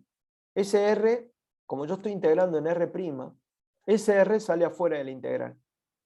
Entonces, yo puedo transformar aquella integral que tenía en una suma de integrales, que son la integral de este término, de este término, de este término, y de otros términos de grado superior que son tan chicos que no los voy a considerar. Entonces, fíjense, la integral que me da el potencial va a ser la suma de al menos tres términos. El primer término es el que calculamos para el disco. Es 1 sobre 4 pi epsilon 0, 1 sobre la distancia básicamente desde la distribución de carga, por la integral, por la cantidad total de carga contenida en la distribución. ¿Se acuerdan que eso fue nuestro sigma por pi por a cuadrado? Pero también, si esto me da 0, puedo probar si este término que le sigue en tamaño, este es más grande, este es más chico y este es más chico. Este que le sigue en tamaño, si este me da 0, puedo fijarme si este me da distinto de 0. Y ahí tengo que hacer la integral esta que está acá. Esto me va a dar el segundo término de aproximación. Y si este me da 0 también, puedo probar este término, si me da, este tercer término, si me da distinto de 0. Estos son los famosos momentos de la función, estos son los famosos momentos del potencial. Entonces, son distintos términos, cada uno de menor impacto, a priori, en los que yo puedo discriminar, en los que yo puedo analizar el comportamiento del potencial muy lejos de una distribución de carga cualquiera, siempre y cuando sea acotada. Bueno, ¿cómo venimos? ¿Se entendió lo que dije o no se entendió casi nada? ¿O se perdieron en la aproximación y los perdí ahí? Ahora, bien. Voy a tener que verla varias veces. Bueno, supónganse que nosotros podemos integrar estos K que hay acá. El K0, supónganse que yo lo puedo integrar. Supónganse que yo puedo integrar el K1, supónganse que yo puedo integrar el K2 este. Fíjense, fuera de esos K, no se pongan a pensar, uy, qué horrendo que es esto. No se den manija con eso. Fíjense, si ustedes pueden calcular esos K, los términos son casi todos parecidos, porque todos tienen 1 sobre 4 pi epsilon 0, un K que es un número, esto va a ser un número, este integral va a ser un número, esto va a ser un número, esto va a ser un número, pero la diferencia entre ellos es la potencia a la cual está elevado la distancia. Entonces, ¿qué decae más rápido con la distancia? ¿Cuál va a decaer más rápido con la distancia? ¿Este término o este? El tercero. El tercero, efectivamente. Porque 1 sobre R tiende se va a cero, cuando R tiende a infinito, más lento, entre comillas, que 1 sobre R cubo. Y entre R, 1 sobre R cuadrado y 1 sobre R cubo, el más rápido va a ser 1 sobre R cubo. Y entre 1 sobre R y 1 sobre R cuadrado, el más rápido va a ser 1 sobre R cuadrado. Entonces, cada término va a tener su distancia de decaimiento característica. Si yo me voy extremadamente lejos, este ya no va a valer nada, este tampoco, entonces el término más importante va a ser este. Pero conforme yo, estando lejos, me voy acercando de poquito, este término va a tener mayor preponderancia y este término más, a medida que me acerque más. Entonces es una especie de aproximación al potencial. Entonces el primer término va a ser el término que sea no nulo y el más importante, digamos, numéricamente. Entonces yo tengo que ver cuáles de estos K me dan no nulo. Si yo calculo este K0 y me da 0, no me va a decir nada sobre cómo luce esa distribución bien lejos. Entonces voy a tener que calcular el K1. Y si ese K1 también me da 0, tengo que calcular el K2. Si calculo el K2 y me da distinto de 0, siendo que el K1 me da 0 y el K0 me da 0, entonces visto desde lejos esa distribución de carga se parece a algo que decae como 1 sobre R cubo. Son aproximaciones. Esta aproximación se llama monopolar, esta dipolar y esta cuadrupolar.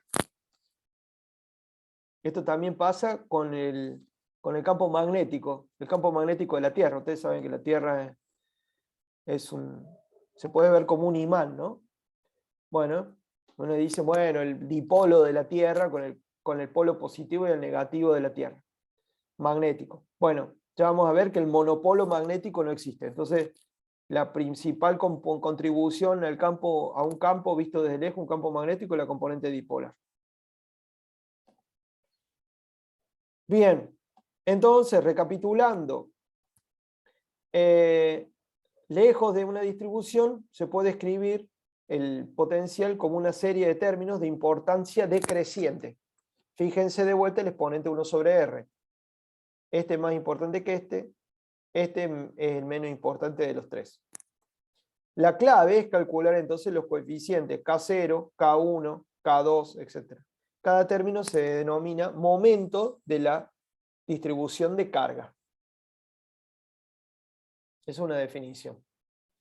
Espérenme un segundito.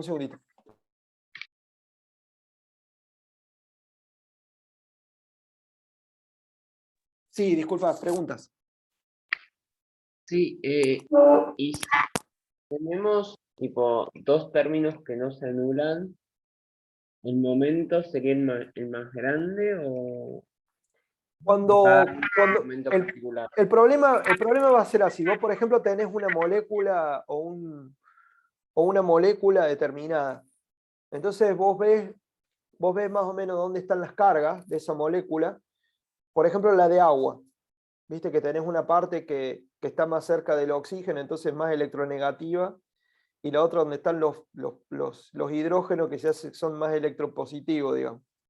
Entonces, vos vas a tener como si fueran dos cargas positivas de un lado, que son los hidrógenos, y cargas negativas del otro, que es el oxígeno. Entonces, lo que vas a ver es, bueno, lejos, bien lejos, ¿qué forma tiene el potencial que genera esa molécula?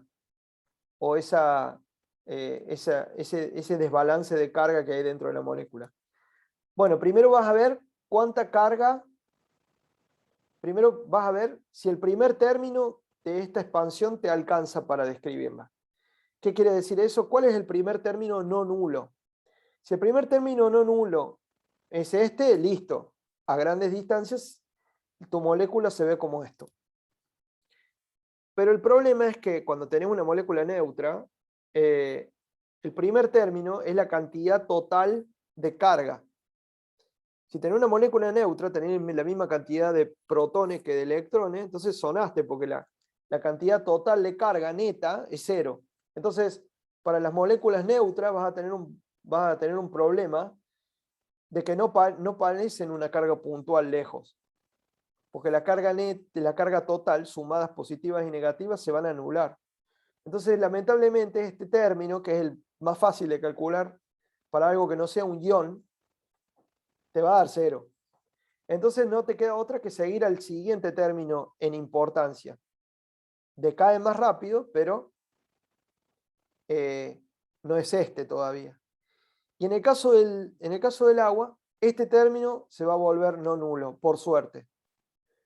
Y ese va a ser el momento dipolar que vas a hacer, que vas a obtener para la molécula de agua. Y ese término va a ser el primer término no nulo del potencial. Entonces ya este K2 no lo vas a considerar, porque lejos de la molécula de agua, el potencial que genera la molécula, el potencial electrostático que genera esa molécula, es de esta pinta, es de una pinta dipolar. Entonces vas a buscar la integral, el K que no te dé cero, el primer K que no te dé cero. ¿Se entendió ahí?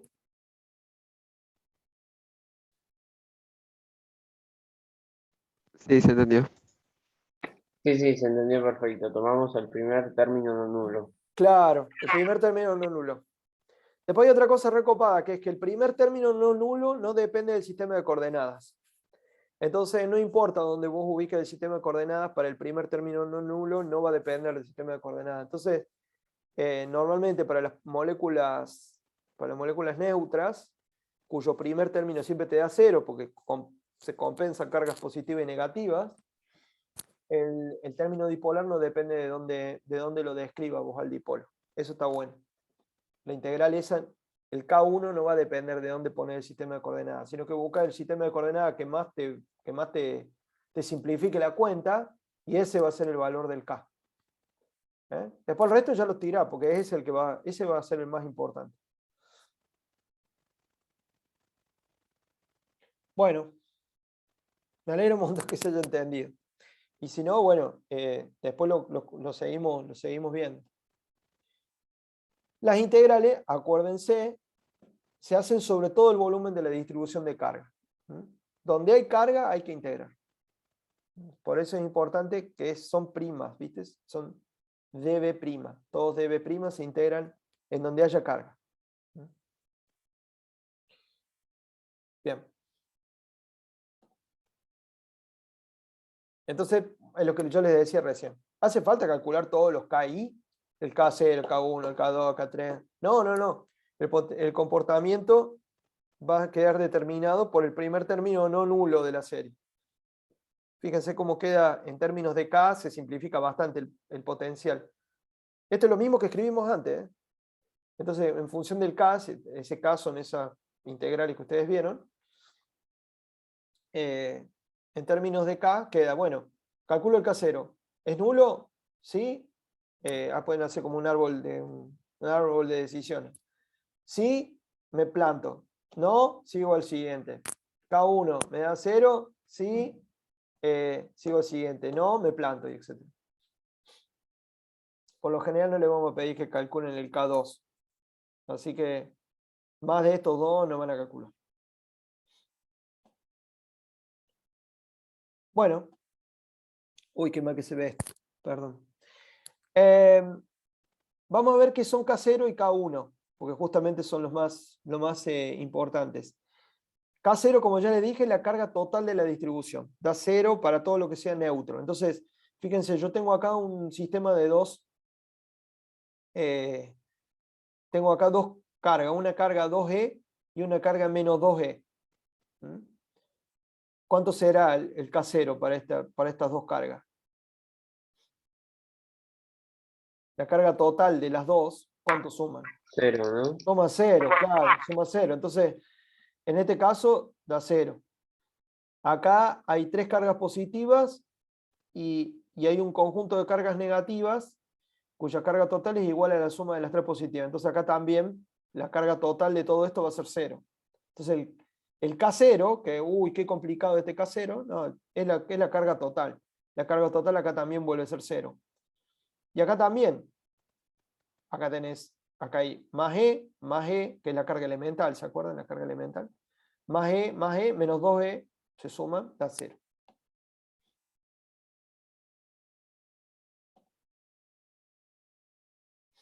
Bueno, si tengo la mala suerte que K0 me da 0, entonces vamos a calcular K1, que es lo que normalmente se calcula para las moléculas neutras y átomos neutros.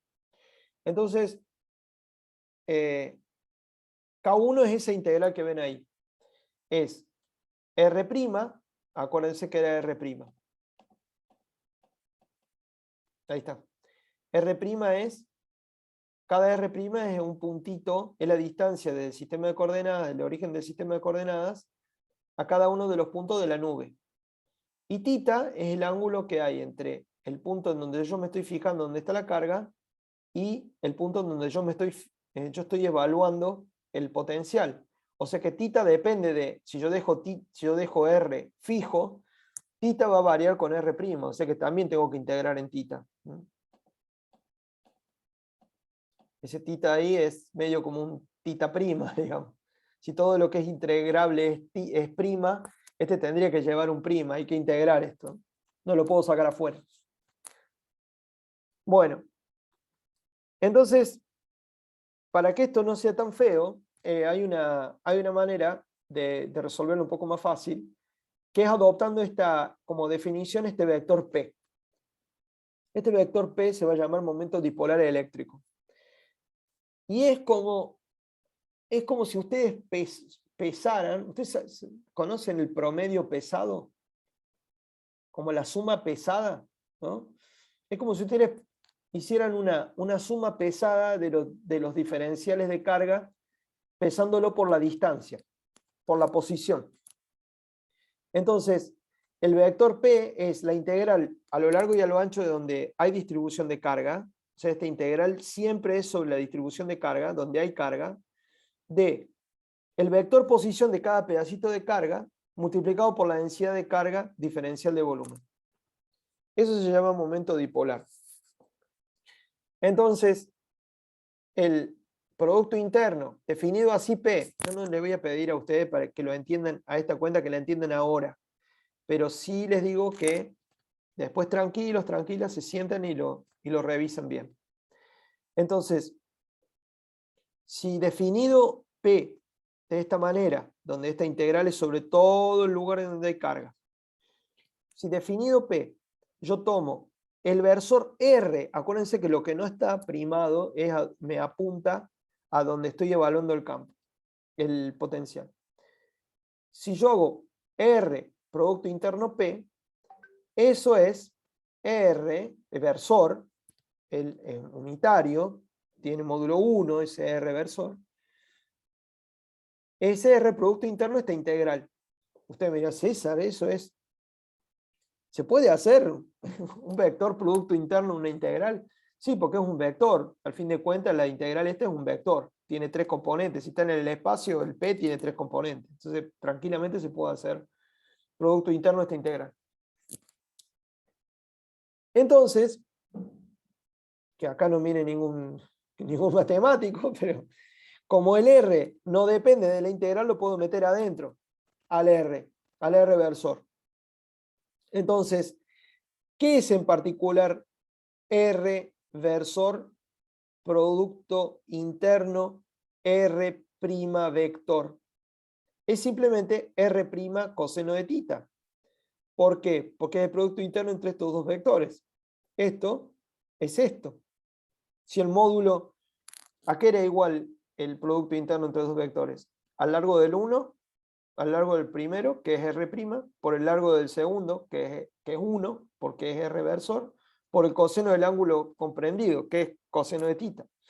Entonces, este K1 en realidad es el producto interno entre R y el vector P, siendo el vector P esto.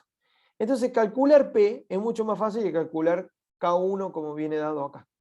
Calcular P, yo calculo P, después lo multiplico, hago producto interno por R y ahí me da acá. Esta forma de calcularlo con P es mucho más fácil. Y ni les digo, para las cargas puntuales es mucho más fácil. Bien, resumiendo, para un punto A en una dirección R versor y a una distancia R de una distribución acotada ρ, x, y, z, el potencial viene dado por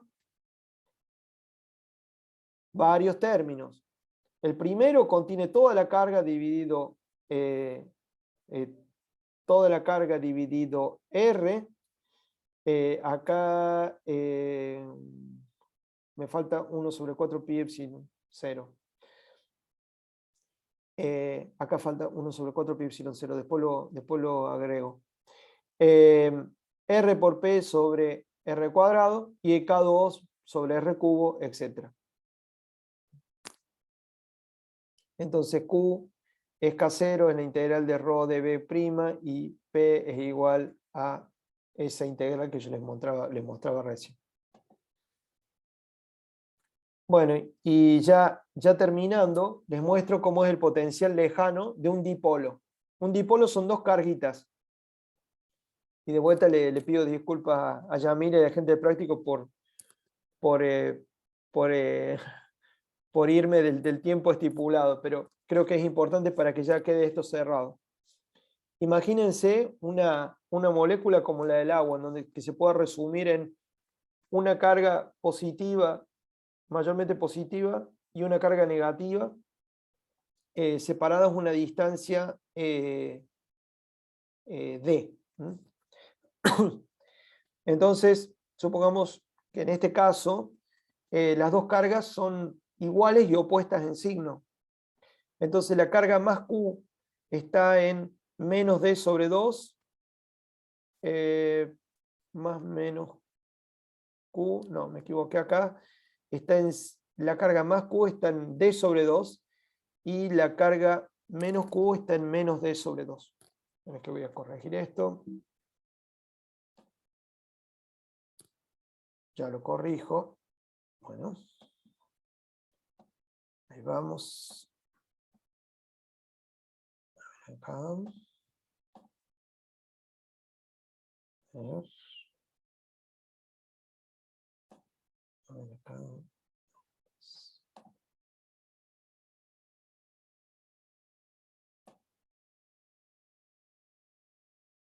Ahí va. Muy bien. Ahí vamos.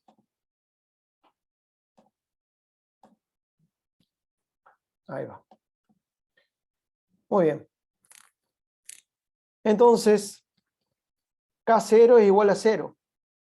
Obviamente, porque la suma de las dos cargas es 0.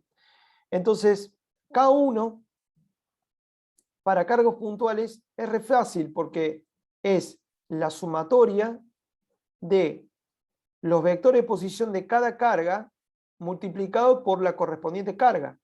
Entonces, si son dos carguitas, n es igual a 2, entonces, habiendo ya definido mi sistema de coordenadas, en mi sistema de coordenadas lo ubico de tal manera que las dos cargas están sobre el eje Z, y el centro del sistema de coordenadas está equidistante de ambas cargas. Entonces, ¿cómo queda esta suma? P, entonces es D sobre 2 por Q por Z, más menos D sobre 2 menos Q por Z. Eso es P definido de esta manera. Entonces, el vector posición de esta carga positiva es D sobre 2 por Z versor. Eso es, lo multiplico por Q. Y después sumo el otro término, que es el que corresponde a esta carga negativa. El vector posición de esta segunda carga es menos D sobre 2 Z versor, multiplicado por la carga, que es menos Q, me da dos veces esto, que es Q por D por Z. Fíjense qué fácil. Q por D por Z es el P. Es facilísimo. Entonces K1 es tan fácil como, como R, que es que me dice para dónde estoy mirando, por P, producto interno. Y eso es Q por D por el coseno del ángulo entre ellos. P apunta para arriba, a lo largo del eje Z. Entonces D es el ángulo polar, el que se mide desde el eje Z hacia el ecuador, hacia el plano XY.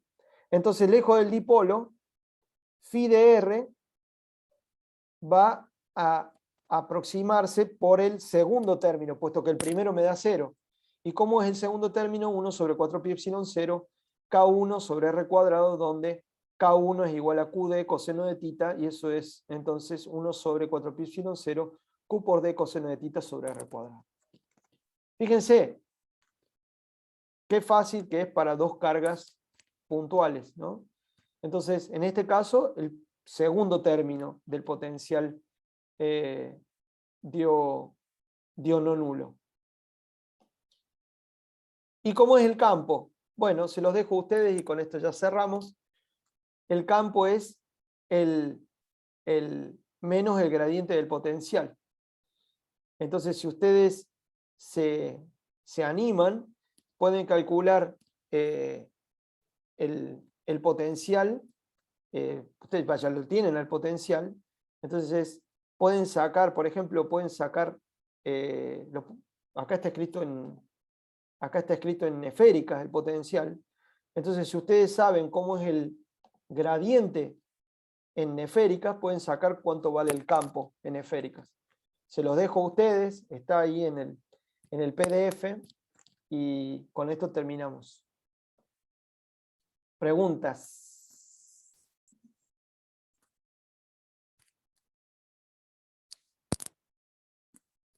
Bueno, tranqui. Nada, se entendió perfecto. Bueno, acuérdense que si ustedes aproximan el potencial, cuando tomen el gradiente del potencial, eso le va a dar el campo correspondiente a esa aproximación. O sea, el gradiente del potencial lejano le va a dar el campo lejano. Así que bueno, véanlo tranquilas después, y cualquier cosa me avisan, ¿sí? Pero es súper importante para ver cuál es el efecto que genera una molécula que tiene una determinada distribución de cargas, que es neutra, por ejemplo, cómo se ve a distancia, cómo la ven las otras moléculas, como que, en este caso, si esto es una simplificación de una molécula tipo la molécula del agua, una molécula del agua desde muy lejos se ve como un dipolo, no se ve como una carga puntual. Bueno, terminamos acá entonces.